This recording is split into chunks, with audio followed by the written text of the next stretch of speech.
अपने सुन रहे छी MM प्रोडक्शन की प्रस्तुति।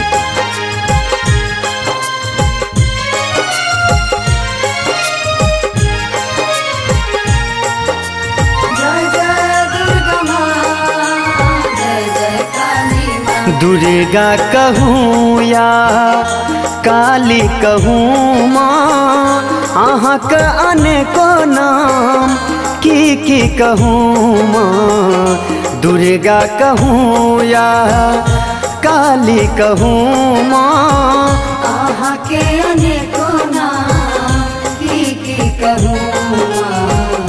दुर्गा कहूँ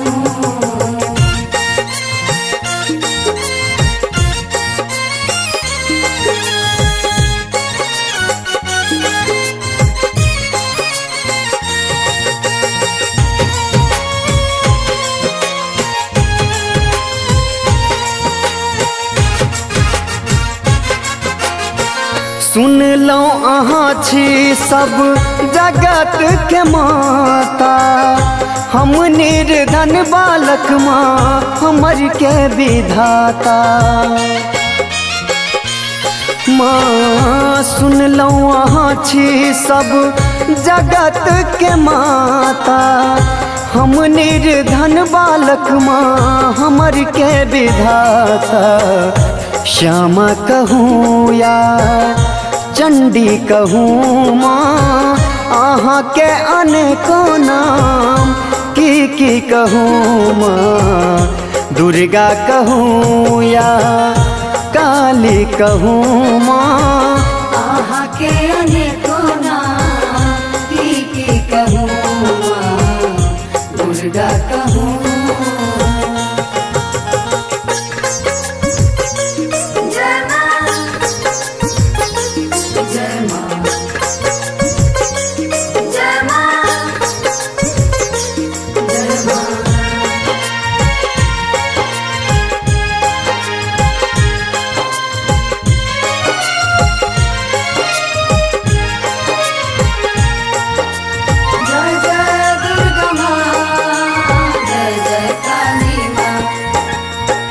कियो आने अचरी कियो आने चुनरी, कियो गाबे कजरी कियो गाबे ठुमरी।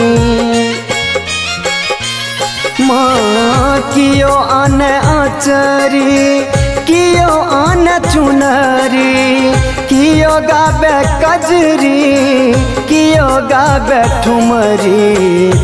आही कहूँ माँ की सब करूँ माँ, अहाँ के अनेको नाम की कहूँ माँ। दुर्गा कहूँ या काली कहूँ माँ, अहाँ के अनेको नाम की कहूँ माँ।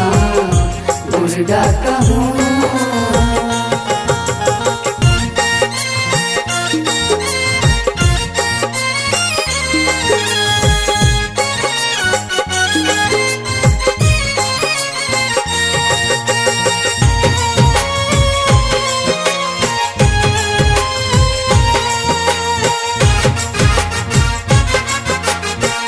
पोथी ने पतरा के किछियो ज्ञानिया, लाल दुलरुआ पर अहूँ के न ध्यानिया। हे माँ पोथी ने पतरा के किछियो ज्ञानिया, लाल दुलरुआ पर अहूँ के न ध्यानिया। अब नरेश के हाथ धरू माँ, अहाँ के अनेको नाम की कहूँ माँ। दुर्गा कहूँ या काली कहूँ माँ, अहाँ के अनेको नाम की कहूँ माँ।